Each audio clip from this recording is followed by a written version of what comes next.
You ever have one of those moments where something small spirals into absolute chaos? That was me, 2 Saturdays ago. I live on the edge of a semi-rural neighborhood right next to what used to be military land. Most of it was decommissioned decades ago, but there are still a few old structures standing. One of those happens to be behind my property. Now I've got a wooden privacy fence along the back. It's sturdy, clean, and I even stained it myself last fall. It faces a restricted area with a big no trespassing sign. Everyone knows not to mess with it. Everyone except Karen's teenage son. Karen moved in a year ago. The kind of neighbor who thinks every rule is optional, unless she writes it. She's loud, nosy, and she once tried to get a dog fined for barking during the day. Her son Tyler is about 15 and carries that same entitlement like it's genetic. Last weekend, I walked out to find my fence covered in neon orange graffiti, big letters that read, Karen rules, HOA is trash, and a very badly drawn crown. My blood pressure spiked, but then I checked my security camera footage. There he was, Tyler, hood up, spray can in hand, tagging away like he was Banksy. But here's where it got out of hand. Behind my fence stands a tall metal tower. Most people think it's a defunct radio relay. Tyler, apparently bored after vandalizing my property, decided to hop over my fence and tag that tower too. He sprayed a big orange Karen rules right on the base. He didn't know it, but that wasn't just some rusted tower. That tower is an active federal drone relay, a hidden in plain sight communications hub tied to national surveillance networks. It's not labeled, no lights, no indication. It's meant to be low profile, but trust me, it's very much operational. 4 hours later, around 3 p.m., three black SUVs pulled into the neighborhood, unmarked, windows tinted. Men in dark suits got out with briefcases and radios. Within minutes, my entire backyard was cordoned off with yellow tape. One of them knocked on my door and flashed a badge. Federal Asset Protection. Sir, please remain indoors while we secure the area. They weren't asking. I watched from the window as they photographed the graffiti, took samples, and climbed the tower with gloves and masks on. Then I saw them talking to neighbors. One guy came to my door later to review the security footage. I showed him everything, clear as day, Tyler hopping the fence and tagging the tower. The agent gave a single nod and said, "We'll be speaking with the responsible party." About an hour later, the screaming started. Karen was in full meltdown mode. She was on her front lawn shouting, "You can't just interrogate a minor. And this is harassment."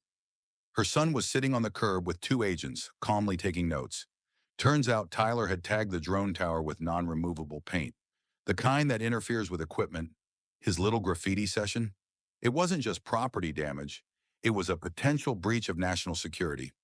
The agents informed Karen that the tower was federal infrastructure. Her son's actions triggered a priority-level incident report. She tried to turn it around on me. This wouldn't have happened if you had a higher fence. Lady, really? By Monday morning, Tyler had officially been charged with destruction of federal property. Not jail time, he's a minor, but mandatory federal-level community service, probation, and a fine north of $5,000. Karen was slapped with city citations for failing to supervise a minor, harboring a nuisance, and obstruction. Oh, and because her son trespassed through my yard to reach the tower, she was ordered to cover the cost of the fence repainting and issue a formal written apology. Karen fought it hard, filed complaints, called the mayor's office, threatened to sue the agents. Spoiler alert, it didn't work. The kicker? The HOA finally got involved.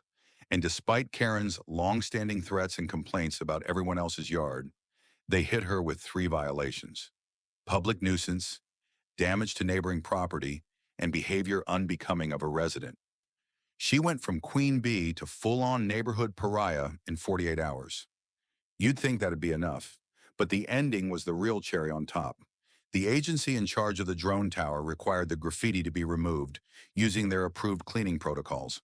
And since Karen's son was a minor, she had to supervise and participate. So there she was, 2 days later, on a hot Thursday afternoon, in gloves and a face shield, scrubbing orange paint off my fence in the bottom edge of the tower, under the watchful eye of a federal officer. She didn't speak, just scrubbed. I brought her lemonade. She didn't say thank you. but she finished the job. My fence looks brand new, and that drone tower got repainted in stealth gray. Now Karen parks further down the street. She doesn't make eye contact. Her son hasn't been seen outside since. And the HOA? Well, let's just say Karen's name now pops up under violations pending, all because she raised a little vandal and picked the wrong fence. Moral of the story? Entitlement and spray paint don't mix, especially when federal equipment is involved. If Karen had just taken responsibility, it could have ended quietly. But no, she had to double down, and now she's scrubbing fences while the whole neighborhood watches from behind curtains. So if your neighbor's kid ever gets a can of spray paint, just hope he doesn't find a drone tower on the other side. And if he does, well, make sure your security cameras are rolling, because karma doesn't miss, and neither do federal agents.